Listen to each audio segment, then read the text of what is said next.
All right, everyone, welcome to the deep dive career session with Arvensis, where we'll be able to gain insights and confidence to supercharge a career in the battery sector. We'll help you understand with cross transferable skills which are required in the sector and how you can entry and progress the career path. My name is Priyal Vadkama, and I'll be facilitating this session today where I have Dermot Mahoney with me. So let me quickly introduce him. He is a partner of Arvensis Search. Arvensis is focused on finding executive and industry experts in battery technologies. They support their client by de-risking talent acquisition of mission critical talent through deep market based research. Prior to co-founding Arvensis, Dermot worked in the Middle East for 12 years. There he worked to provide an executive search for the world's largest energy company in hiring senior and executive leadership roles. He recruited and relocated candidates for their families from over 45 countries. He's also previously been retained by global firms such as BHP Billiton, Rio Tinto, Baker Hughes, BP Shell, and also clients such as Pfizer, Merck, and Eli Lilly. He is graduated with a degree in material science and started his career as a semiconductor industrial engineer. He recently gained a master's in change management from the University of Oxford and HEC Paris. So we are extremely honored to have him as a speaker today and to share his expertise. So thank you once again for joining Dermot with us today. And now I'll quickly pass on the floor to you. Hello, everyone. So lovely to meet you all, and thank you for your time today. I really appreciate it. So the purpose of this session is to share my 18 years of science and technology recruiting and to help you with the core function of preparing for interviews, in planning your career to maximize the opportunities in this rapidly emerging and very dynamic market, and to take you from moving away from hope that you may find something that is of interest to you, to moving towards having a strategy that's repeatable and that works for you in building your career path in this sector. And I'm also going to share insights on how to build your network, and I phrase that at the side there by how to pack your parachute. So it's basically to give you insights regardless of whether you're junior in your career or, more importantly, if you're more senior and executive. Sometimes opportunities come to an end, and you need to find something new. And I've had that seen that many, many times.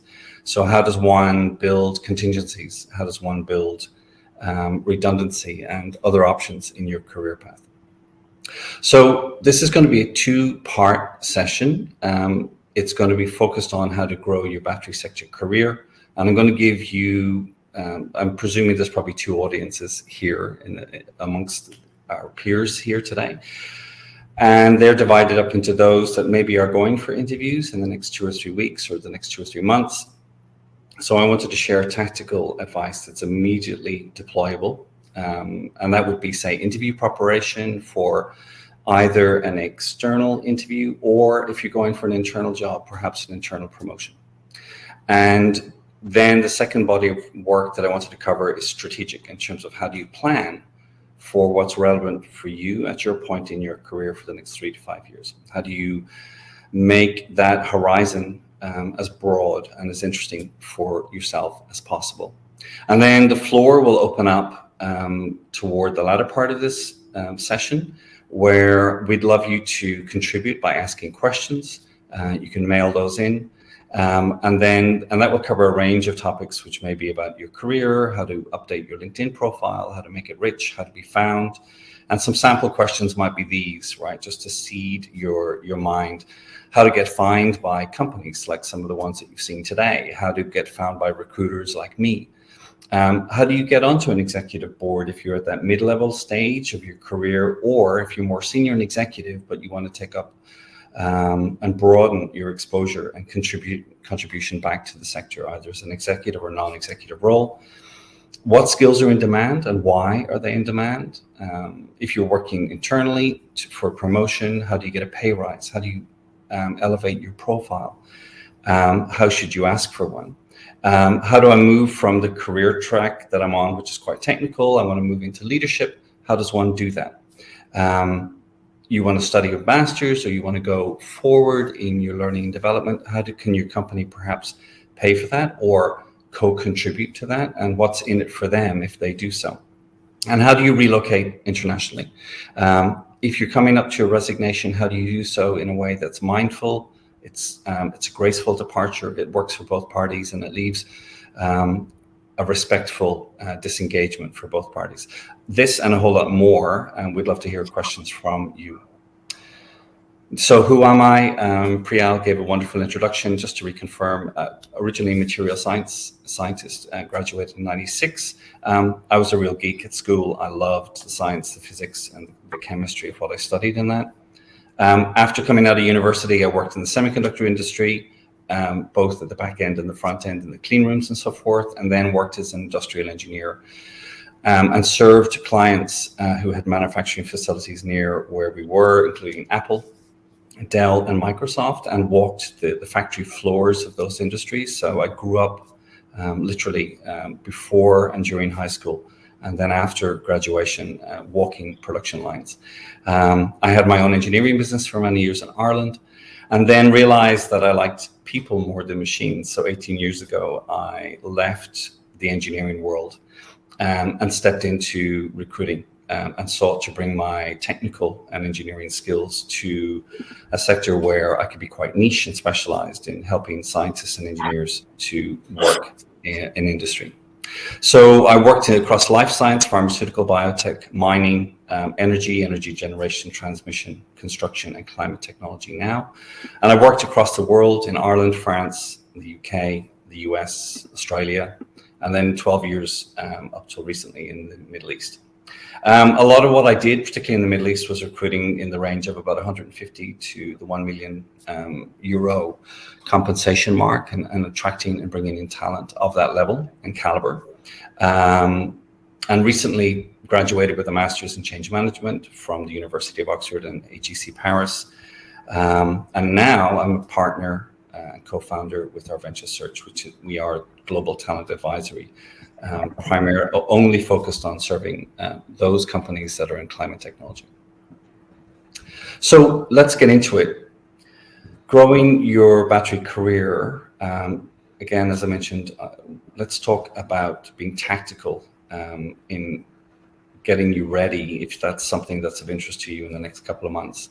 So there's a couple of basic things I'm going to bring up here, and also maybe some new ideas.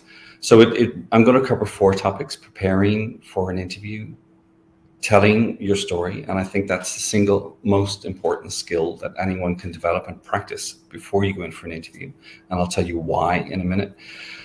Preparing your questions.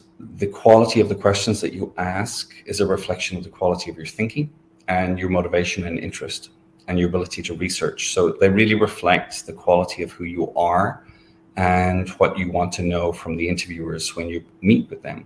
And then also in the latter stages of your interview process, assuming you're successful, how do you negotiate for compensation? So to that end, let's just look at these 5 topics. Some of these will appear breathtakingly basic, and you'll be kind of like, Dermot, why are you putting up things here which are relatively straightforward? I put them up there because I see quite often that people don't do this. They don't. I've had situations where people have sent them job descriptions, I've sent them press releases. They've turned up at interviews and they've been asked the question, tell us what you know about our company. And they fail. So you think about all that work that's gone into bringing that person and the opportunity that's been given to them, and that they've created themselves through all the years of study and work to have an opportunity to shine. And maybe because they're time poor, or because they think that they will be able to answer those questions, and yet they can't, or they freeze. So I put it up here, and it's basic, but it's very important.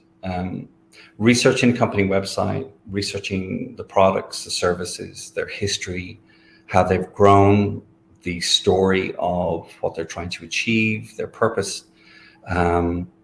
That's really, really basic stuff. And also it should feed into your investigation as to whether this company is going to give you the right career path Is it going to give you the opportunity? Are they growing in the right way? Are they stable? PR, social media, it's made it, this information is so widespread now. And so many companies are competing for talent, but also competing for investment or seeking to attract the right type of investors, that the social media and public relations side of things are really well served by many, many clients in the battery technology industry. So there's lots of information for you to deep dive into. Something that's a dimension beyond that, and again, I wish that more people would perhaps look into this, is looking at the biography of the people that are going to meet with you. If you're not sure, or it's not easily discoverable as to who's going to be interviewing you, well, then just reach out to the recruiter or to the HR person that you're interacting with and ask, can you please supply the names of the interview panel to me? And then reverse engineer that through LinkedIn, through the company websites, and any other press releases that mention them. Get a sense of who they are. And then going a bit old school in terms of non-social media, but more tapping into your network. And the wonderful thing about Battery Associates is that it gives you access to this global network, who are very deep in their knowledge, to reach out and not revealing confidentiality. Perhaps you're going for a position that's somewhat under the radar, but you can certainly probe with people who are trusted within your community to say, what do you know about that company? What's the word on the street? And then moving beyond that, getting a sense of how rapidly the sector is expanding, what other firms are competing in that same marketplace with perhaps that same technology, and understanding the dynamics in the market. Okay. Then what to me, I think, is probably the most important skill is telling your story. So I'm using an analogy here, which is called the STAR methodology, which is being able to describe a case study, for example, of a situation that you may have been in, which allows the interviewer to get a sense of how capable you are. And it's called the STAR technique because it talks about the situation that you were in, what was the task or the project or the moment in hand, what action did you take to resolve it, and what was the legacy, what was the result that you left behind. Now, in my opinion, you need to discover the achievements of your own career. Okay, many people, and myself included, as you work from project to project, things are so fast moving that we often don't stop and take enough time to reflect, to truly package up the stories that we have been through, to understand how much of a contribution we made. And the third word in that section there, which is action, when I typically interview people one-on-one before I send their CV into a company, I'll say, hey, tell me about a time that let's say we're talking about a production leader. Tell me about a time that you made a major improvement to a production line or a production system that you're implementing. And what will typically happen is that person that I'm talking to will go straight into, well, this happened and then that happened, and what we planned was that, but the shipment was late or they went over budget and so on and so forth. They'll go straight to the action part, which is normal because that's where the memory was built. However, what you need to do is back it up a little bit and take the interviewer by the hand and walk them through the context that led up to the moment you're about to describe, in terms of when did this happen? When did this situation take part? What was your job title? What level of seniority did you have? And also, if you had not stepped in to fix this issue, what would have been the worst case scenario? How did you save the day, so to speak? How did you resolve a situation that maybe other people had tried to resolve, but they didn't? So being able to provide that context before you go into the detail. What did you plan to do for that task? Was that plan relevant? How was it applicable in that culture with the budget that you had, and so forth? The action then is more or less as it happened, in terms of we stepped in, the project started, it unfolded, things changed, we adapted, we solved it, and then being able to define the result. And this is, again, one of the areas where I have pulled a lot of detail out of people's memories to help them package up a better story when I'm coaching them for interview, to the point where I typically say, try and use 3 headings when you're talking about the outcomes that you brought to bear in terms of what I call the 3 Ps. So be able to describe either separate case studies or within the one story, the people that you mentored or supported or that you worked with and how you improved their performance through your leadership. The process. So how did you improve? How did you reduce the cycle time? How did you take a project and maintain its critical path? How did you reduce the number of steps, the cycle time, the uptime of equipment, and so forth? And then the profit. And many people listening here might be quite technical. They might be in the lab, they might be in R&D, they might be involved in engineering, and not necessarily typically tied to the large budgetary outcomes of what they're doing. However, if you make a production improvement, or if you make a faster way of bringing a product to market, or if you've increased the market share because you're in sales and marketing, then you should be able to understand, as you build your case studies before you go into interview, the impact that had on the bottom line. Be able to talk about the number of weeks that you brought projects ahead of schedule, perhaps, and what that meant to the finances of the business. And being able to use that methodology, those 4 steps, and being able to take your story through each one of those steps and talk about your legacy under those 3 headings of people, processes, and profit, gives you a more rounded answer. It forces you to look at your own stories in advance. And then when you come to an interview, you should ideally be able to, almost like an actor learning your lines, be able to share these stories, ideally nice and succinctly, within about a 5-minute period once you're asked the question. And you need to have these done well in advance of any interview. And if you work those out properly, then you can actually take those attributes, those results, and put them into your LinkedIn profile or put them into your CV. Many people think that when they're editing their CV, they need to sit down with a blank page in front of them and add to it. What I would recommend actually is to look back at all the stories that you've had during your career, and a bit like an archaeologist, hammer away until you get a good story in front of you with the attributes, the outcomes, the legacy, the achievements that really reflect what you achieved. And then you have the material to enrich your CV and potentially your LinkedIn profile, if that's where you want to share it. I mentioned a moment ago in the intro that preparing your questions for an interview is really critically important. It gives the interviewer, the interviewing panel, and those that you meet within the company a chance to understand the quality of your thinking and how you look at the world. So there's a sample of some questions there. These are not comprehensive. It's just to give you a sense of understanding they've created this position. They've allocated a budget for your salary every year.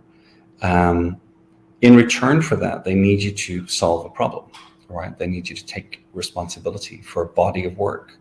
So as part of your exploration, is this career worthy of me? Is this company worthy of me? Will I be able to achieve what I want? You need to have a set of questions that will allow you to discover that and to build a dialogue between the interviewers and yourself to really get a sense of, are you the right fit, and are they the right fit for you? So for example, the question might be, what's the number one challenge you're having right now? What is the issues that you're having? Is it commissioning your equipment? Is it sourcing the material, which has been mentioned quite a lot? Is it overcapacity risks with regard to recycling?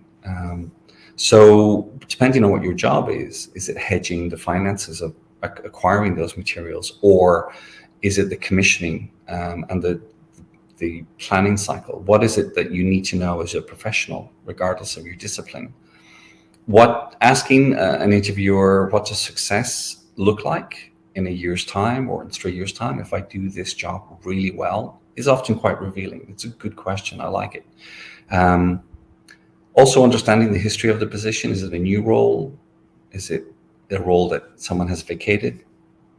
What is your career path? And that gives you an insight into how thoroughly the company is planning its growth, the organizational structure, the way that they think strategically about how they grow their people.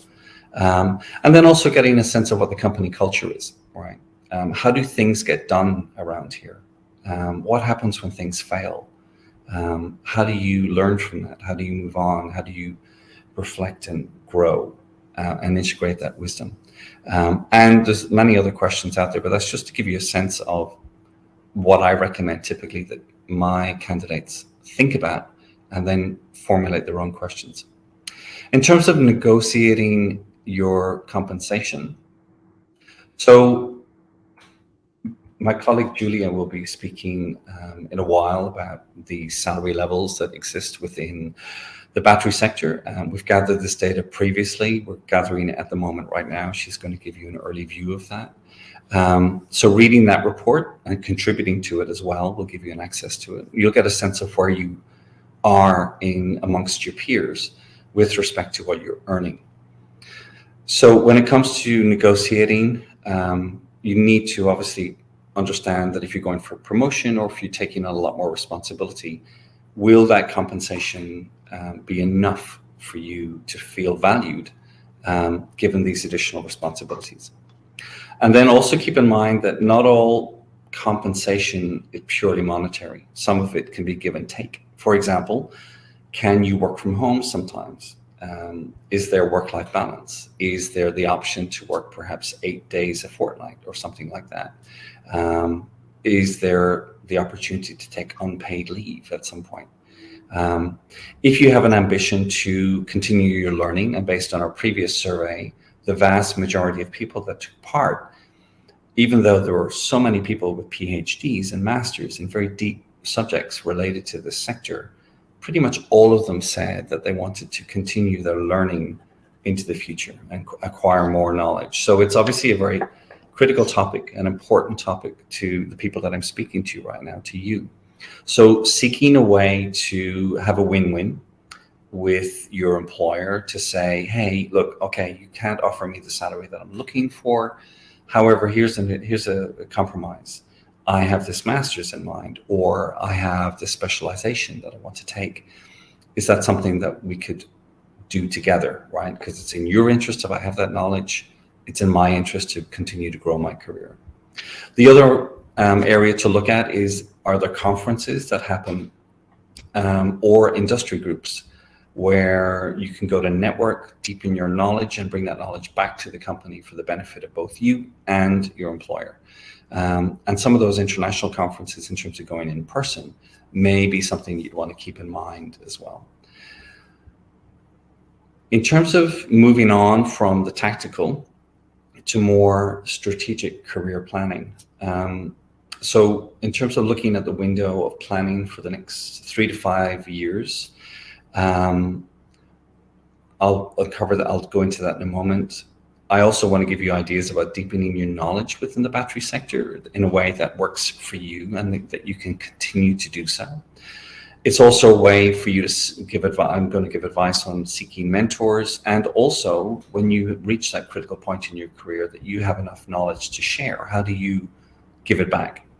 And then also building your network. And this becomes more important later in your career.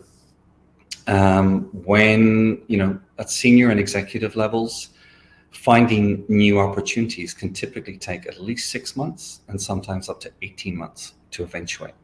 So being able to build a network of really trusted partners and people that have your back is really important at all stages of your career, but the more senior you become, the more needed that is. So some of the questions you might look at in this rapidly changing market, and it's growing so wonderfully that I think all of us can agree that so many of us here, our skills are in demand. But that said, are you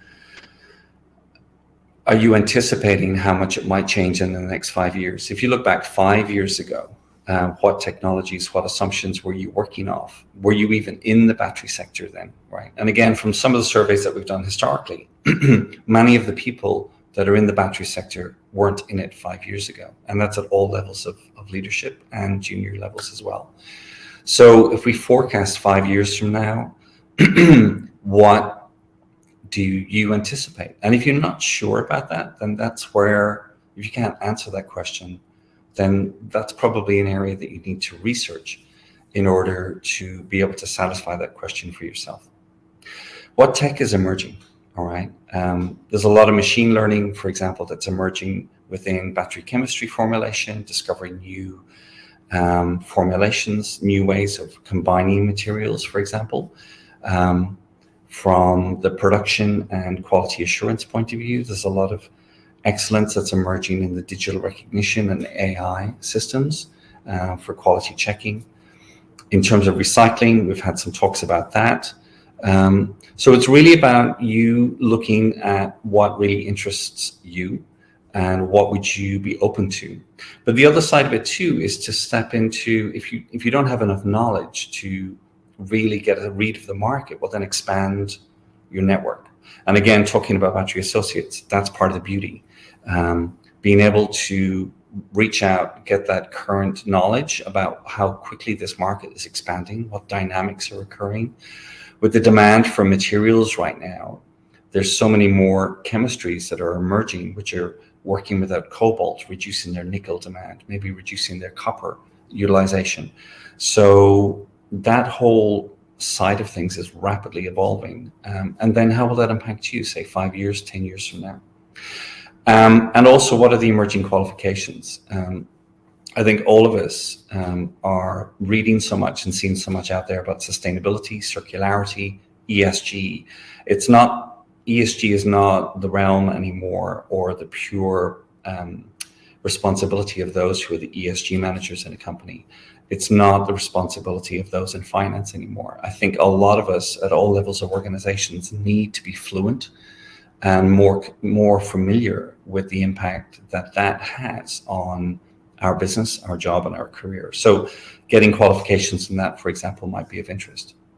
In terms of deepening your knowledge of the battery sector, so who's the leading expert that you admire within your company? Is that someone you could say, hey, can we have lunch together? Can I learn from you? Can I gather your insights about what emerging tech there is, or what I should study further? The COVID has leveled the world in terms of digital access, in terms of video conferencing and online conferences. So I would highly recommend that you get out there and attend. Many of them are for free. And even if they're not, usually the cost is a fraction of what it would have cost had you gone in person a few years ago. For example, recently there was a conference on battery recycling in Austria. I think it cost about 500 euros to attend it virtually. So that's not a lot of money considering the amount of knowledge that you would have gained, the ability to watch those things typically offline if you have paid to be an attendee, and also to have that library of knowledge and the whole network of access to you. So Googling what battery conferences are out there is really useful, regardless of whether it's in your immediate regional world. For example, if you're based in the US, we'll look at conferences elsewhere in Asia Pacific and in Europe, and vice versa. YouTube, how much have we learned from YouTube? There's people out there who are passionate about the sector, who are creating really interesting content. So get out there and get in amongst it, learn from that. The other tool too that I don't see people using a lot, but I find exceptionally handy, is Google Alerts. Now, this is a separate service that Google offers for free. And you can type into the Google search box, Google Alerts. If people want more information, I'll give it to them later. You can put in a string of keywords that are of relevance to you, perhaps jobs or perhaps conferences or particular technologies. And you can have those anywhere in the world when a news article or a press release or a company announcement happens that has those phrases. Then that article gets emailed straight to your inbox, either daily or weekly. And you just read it. It just populates in, and you can just get so fluent in a particular niche topic very quickly. You can read a lot of people's blogs on social media about this. Some people go very deep in the various technologies that are out there, both on Twitter and on YouTube and in other realms. But what I've also seen work really well for people who want to master a particular topic, even if they're very junior and early in their career, and they're often the ones that are doing it the most, is to create their own blog, to say, hey, I'm going to dive into this body of knowledge. I'm learning about it. I will make mistakes, but I'm going to generate learning. And people out there really celebrate that and utilize it. And it's a way of really deepening your own learning as well. So if you want to do that, that'd be a really interesting exercise. Mentorship and mentors. Looking within your network, find out who you could ask, who's got a body of knowledge that you look up to, that you respect, that are deep in their knowledge, and people that you maybe have a relationship with where they'd be willing to share with you. What skills do they offer? And then ask them, would they mind being a mentor to you? Most people are highly altruistic and are willing to share. We've all been in that junior part of our career, or we've all been in that part of our career where we really could have done with someone to mentor us. So when someone asks, and I've been asked many times, it's a wonderful feeling to contribute back and to help someone. Also, look at who you can mentor. Who could you turn to within your organization or within your cohort and share your knowledge, even the learnings from this course today. Is there a way that you can pull people together and say, hey, I learned this, this, and this over the last 12 hours from the Battery Associates Day? What can you offer and what can you get back to your network? And then also building your own network and to allow yourself to have some alternatives should you find yourself in a situation where your company is laying people off, or you realize that you need to relocate from one location to another, either for health reasons or for family reasons, whatever it might be, or that you want to pursue a new technology, you see it emerging, you're very excited about it, your current company is not pursuing that particular sector. So you need to have a network to tap into to create a new career path for yourself. So Battery Associates, fantastic, a really good way, as I mentioned before. Looking at Twitter, I follow Twitter and battery themes and battery technologies on that quite a lot. LinkedIn, really easy, no more to say, follow the experts. And if you like what they're saying, follow them and even ask for a connection request. Going to in-person conferences is something I would recommend as well. It allows you to have topics that go longer than a Zoom call, the half hour. It also allows you to build a lot more rapport. They are more expensive, but they can be really valuable for your career. And again, in-person networking at whatever industry society events that you can join and take part in. And if you can't find something that is really serving your knowledge, or you want to do your own thing, set up your own peer group, create a monthly or every 2 months, pull together 7 or 8 people, say, hey, we're just going to talk about these topics and share our knowledge, so that you can accelerate and cross-pollinate your knowledge of the sector. So what have we covered? Interview preparation, telling your story, being able to share your achievements, spending time before you go for interview to really build those stories out, rehearse them so they're succinct. You can deliver them within 4 or 5 minutes. They're rich. They talk about the people, the profit, and the processes that you've contributed to. Know who's interviewing you, have a sense of who they are, know their biographies, know the company that you're going to meet. Within growing your own career on purpose, think about who you admire, approach them, model them, seek mentorship, and taking control of your next move. Define your ideal job, define the ideal manager you'd love to work for, the company culture that you'd love to work for, and then hustle. Get out there, work at it constantly, a few hours every month, and you'll be amazed at how much you'll learn. So now we're going to open up to Q&A. So if there are topics that people have that they'd like me to delve into and answer, and go into some of those topics that had sparked some ideas, I'm happy to do so. So Priyal, back over to you. Perfect. If anyone has any questions, feel free to put it in the chat or send up a request. We are open for a quick Q&A now. Thank you. Okay, so we got one question in there. How would you recommend that someone who's quite introverted be able to overcome their fear of hustling? So that's a really good question. Yeah. So what I would suggest is there's two attributes to that, two ways of overcoming or dealing with that. Number one, you need to be comfortable speaking about yourself. So there's going to be everything, there's an old saying that everything is hard until it is easy, right? And that's such a simple phrase, but it's very profound.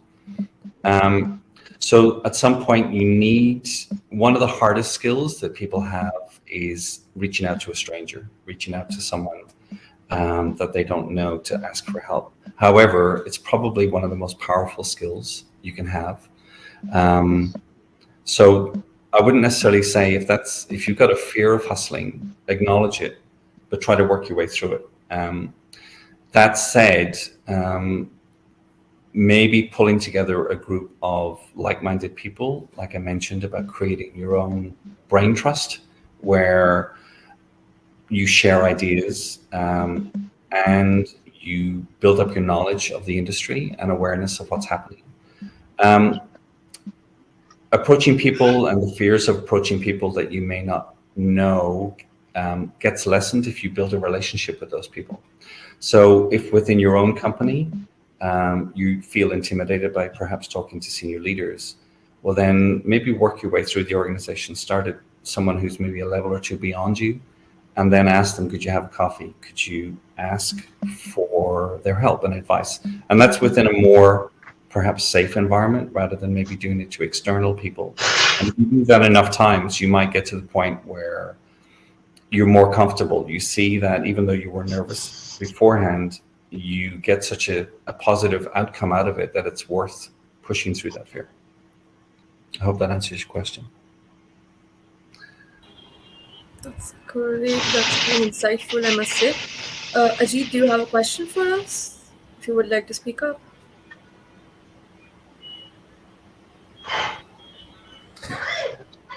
Dermot, I have a question for you. Sure. So oftentimes you will get feedback from somebody you've met or a panel, and in big corporations in particular, if you then weren't successful, you don't get particularly insightful feedback. It's, well, you didn't perform well, or we just chose somebody else. How do you probe a recruiter to divulge meaningful feedback so that you can improve next time you sit in front of a selection panel? So good question, because I know that's a very common theme across the industry. It's a function of a couple of things. Assuming that you can get that information, it's probably a function of how good a quality relationship you have with the recruiter. Have you guys built a lot of rapport during the interview process? So the recruiter themselves may not have been provided with that information, or, and this is the second part, they may have been provided with that information, but they can't disclose it. Okay. So sometimes for legal reasons, companies will not disclose the reasons that they chose not to hire someone, particularly in more litigious markets like the US, for example, where people can feel discriminated against, and often with good reason, historically. Fundamentally, if a company makes a decision to hire another person, you may never find out, and you may just have to fundamentally live with that and hope that you've done your best. What I would suggest is if you're getting that quite a bit and you're not getting, there's a great deal of dissatisfaction because you're not getting those insights from what may have been a very laborious set of interviews, then I would turn to my trusted network and say, look guys, could someone do a mock interview of me and give me some really honest feedback, right? People who have are willing to be really honest with you because they know that it will improve your performance. Getting honest feedback out of an interview process is really tough, and it's quite rare.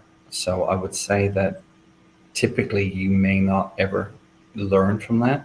And again, because you're dealing with, when you're hiring people, you're not hiring a commodity. You're not buying a photocopier. You're buying a person that comes with all the complexities and wonderful attributes. So often it boils down to, you may have several candidates who all have got wonderful skills. They meet the criteria of the job, but it may boil down to chemistry. They liked one person more than the other. And then how did they explain that to the people who weren't hired? So one person fits in with the culture more than the other.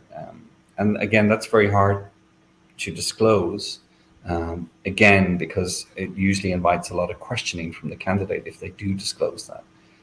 And it's almost like dating. Why did you choose that person over me? They just did. You have to trust that if they went to the process of looking for someone in the first place and they had hired you, well, then you would have been satisfied with that. But the same process can also result in you not being hired. And you have to trust the robustness of the process. Thank you. Okay, Priyal. Great. Thank you. Looking at the time now, I think we have to close, but we do have a networking break for you to connect and continue this discussion. So please take advantage of that. Thank you, Dermot and Julia, for joining us. It was a great session, for being our speakers today. And thank you, everyone, for joining the session. We hope you enjoy the battery day. And yes, let's go on the stage to close up the second part. Sure. And just one last thing. Thank you, everyone, for your questions. For those that have asked questions in the comments section that I didn't get to answer, you can see a QR code there, scan it. You can link up with me on LinkedIn and then message me with the questions that you have, and I'll provide whatever help I can after the session. I know we're bound by time, so thank you both.